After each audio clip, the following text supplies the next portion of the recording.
कडल्यानंतर आता आपण कांदा टाकून घेऊया बारीक केलेला.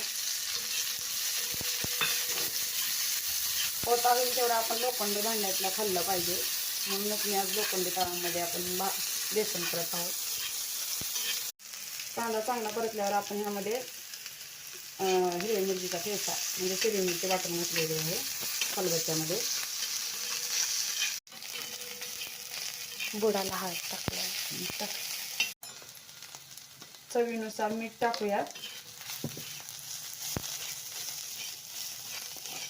आता आपण ह्यामध्ये थोडं थोडं करून बेसन टाकूया.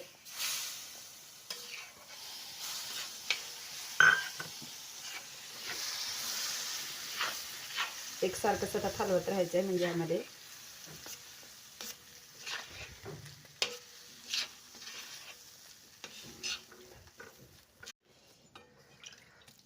एकसारखं आपण ह्याला हलवत राहायचं म्हणजे गाठी होत नाही.